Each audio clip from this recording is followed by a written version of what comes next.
Ko tad faktiski nozīmē katram konkrēti Latvijas iedzīvotājam šis palielinājums? Tiem, kas nav parēķinājuši, varu pateikt. Katram, kas lej bākā benzīnu, runa šoreiz ir par benzīnu, tas nozīmē 2 santīmus pie katra degvielas litra cenas. Tam pieskaitot PVN, iegūstam 2,44 santīmus. Latvijas degvielas tirgotāju asociācija šobrīd jau ir publiskojusi, par cik tā cena palielināsies, pateikusi, ka tiešā ietekme būs 2,5 santīmu litrā, plusā tātad par katru litru degvielas un dažādu obligāto valsts pasākumu, kas saistīta ar rezervu nodrošināšanu, tad citu faktoru ietekmi vēl plus 2,5 santīmu. Tātad kopā 5 santīmi. Zinot to, ka degviela jau kopumā lētāk nepaliek, arī citu faktoru ietekmē, es domāju, ka apmēram vasaras vidū pēc šī mūsu lēmuma Latvijas iedzīvotāji mierīgi varēs teikt 1 lats, 1 litrs attiecībā uz degvielu.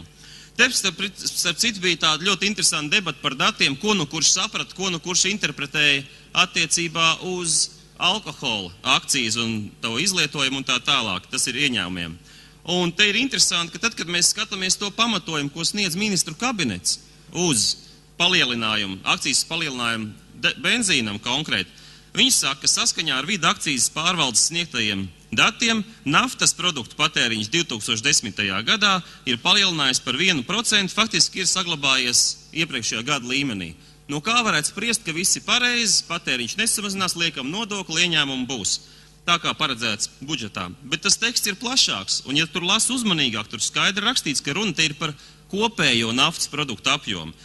Tur arī skaidri rakstīts, ka vidi konstatē, ka benzīna īpatsvars kopējā struktūrā pastāvīgi samazinās. Par cik konkretizēju 4 pēdējos gados par 200,000 tonnām, vidēji par 50,000 tonnām gadā. Skatāmies akcijas no degvielas. Pagājušā gadā ir samazinājums pret iepriekšējo gadu par 23,21 miljonu latu. Tātad, ko dod nodokļu paaugstināšanu, rēķiniet paši, jo šī nodokļu paaugstināšana, kas ir bijusi, dod tikai mīnusu budžetā. Protams, kā ja mēs skatāmies, ko tas kopumā dod valstī un katram, tas ir, protams, cenu pieaugums visām produktu grupām, kas ir saistīts ar transporta izdevumiem, transporta pakalpojumiem. Protams, ka mēs iegūstam to, ko mēs redzam, tātad nelegālās sektora paplašināšanos, par cik šobrīd var pievārties dažādās nopirkt, to katrs varbūt zina, nezina, to var televīzijā paskatīties. Ja?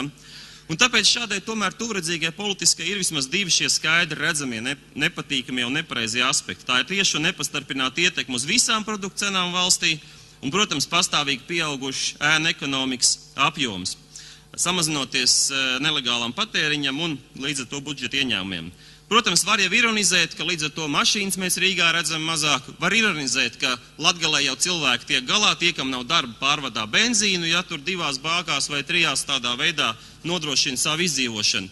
Tomēr kopumā šāda politika ir tūredzīga un nepareiza, jo pēc būtības tas parāda, ka valdība nespēja nonākt pie tā, ka kaut vai tā pati ēna ekonomikas samazināšana, apkarošana pēc būtības izrietētu no saprātīgas un nodokļus maksāt motivējuši nodokļu politikas. Šobrīd dzīvojam pēc principa nepareizi augsts nodokļu, augsts cenas katram Latvijas iedzīvotājam. Ir vēl viena interesanta nianse attiecībā uz mūsu valsts konkurētspēju, par ko premjeras ziņoja un teica, ka mums jābūt konkurētspējīgākajai valstī, tātad Baltijā, tuvākajos gados. Secinājumi attiecībā par to.